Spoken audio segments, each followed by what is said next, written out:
Welcome along to another on-road podcast video. Today we are reviewing the new Roche EVO 2 and long-awaited bit of kit from Max Maher and Ollie Payne, the team driver. Been working on it for a little while, and Ollie's been testing it at the on-road podcast race series that we held through the summer. So let's cut to the chase, get the box open and have a look what's going on. Now, of course, I've done a little taster video, so the box is already in, some bags have been opened up and the bits. So this is not exactly how it comes out, but I think you'll all spare me the criticisms there for opening up the bags before I show you. But anyhow, let's talk about the manual to start with. If you've seen my X-Ray and Schumacher review, I was quite critical as in terms of the preparation or the how it's presented with the box and the manual with the Schumacher. I think X-Ray really lead the way when it comes to delivering a polished product, and I think Roche have really matched up to the X-Ray brand, which is super to see. A really nice glossy manual. I'll come on to a bit more of that in a moment. The box, again, nice glossy box, good quality. Got obviously all the Roche branding on it. Got some lovely sticker on the front with the Roche sticker.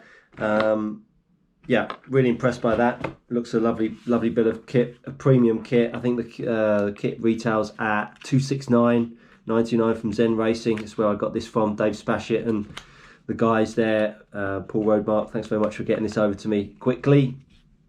So we just look briefly through the manual. Already we can see there are some nice bits of advice here. Very first page starts talking about the pod linkage going short or long, and gives you a bit of an insight into what that does for you as performance. Side spring positioning, roll center adjustment, height adjusters. It's giving you center shock, forward and rearward positions. So there's some really nice insights into what these adjustments do for the car, which is really good to see. 12 scales come a long way with these cars being obviously much less tweak reliant, or should I say they are susceptible to tweak. So the setup of them is equally as important now, because if they're going to go in a straight line for the full 8 minutes, it's nice to know what you're adjusting when you bring them off the track for next time around. So all these bits of insight are really useful. Again, something that X-Ray do very well with Alex Hagberg. Not quite on the X-Ray par in terms of the manual. Obviously, we have the QR codes with the X-Ray manual. Alex Hagberg gives you a video on how to assemble it, the options, and how it alters the setup of the car with the QR codes as well. So that's something that's, again, just another level up. But at 269, it's a really nicely put together manual. Get a pack of stickers with it as well, so that's really nice. Let's open up the box. Let's take a look. Now, of course, we've got the very different chassis that, if you've seen on one of the earlier videos, which I will put a link to, Ollie Payne talks us through the way the chassis has been made, being made out of one billet of aluminium. It's a very different chassis tub design, as opposed to, we've seen a lot of top decks with the Schumacher E4 and E3 and the Atom GT12, and then the X-Ray went along those same lines with the top deck. But Roche have gone a very different direction with a tub design. The usual flashes of red. The rear pod is a really nicely put together bit of kit. We've got the center shock again, which is something very different with the compared to the Schumacher. Obviously the Schumacher doesn't have the center spring, obviously a direction that Roche wanted to continue down. All of the carbon parts are really nice. You've got all, obviously, as usual, these different bags, bag 3, bag 4. I've opened them all up, so when I come to build this, it's going to take a little bit of sorting through. But listen, I'm gonna do a full build video in this video, so obviously I won't go through it all slowly. There'll be some speeding up and slowing down to the relevant points. So that pretty much sums up what comes in the box. So far, it looks much the same as the majority of the 12 scale in terms of the bagging up of things. As I say, the box is a nicely presented box, and the manual is certainly a step up from where they were before. The box was the same. The manuals, I think, is a step up from the previous Roche. So I'm really looking forward to getting this built. So let's get on with it and let's get building. So we start the build by attaching the rear pod plate to the chassis, something that's a bit different to conventional 12 scale cars now that they're promising tweak-free chassis and pods. We don't need to build the pod plate up independently of the chassis. There's a few old school guys and girls that will do this still separate, but that attached nicely with the side links.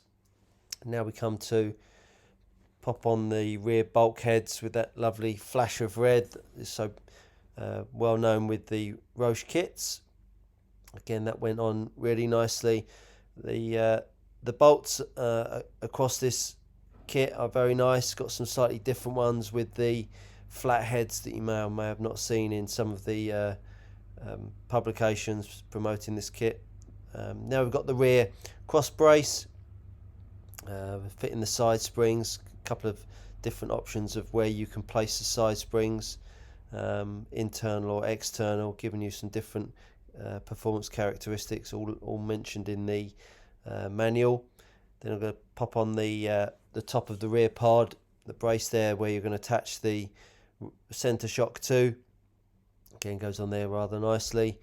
As I say, the carbon and the aluminium is all really high grade stuff. It's very nice indeed. And then finally, we're going to start to put on the side damper tubes and the ball stud that, as I say, the center shock will attach to. The side dampers, really nice. Got some nice slats in the tubes to get some good even consistency in the oil.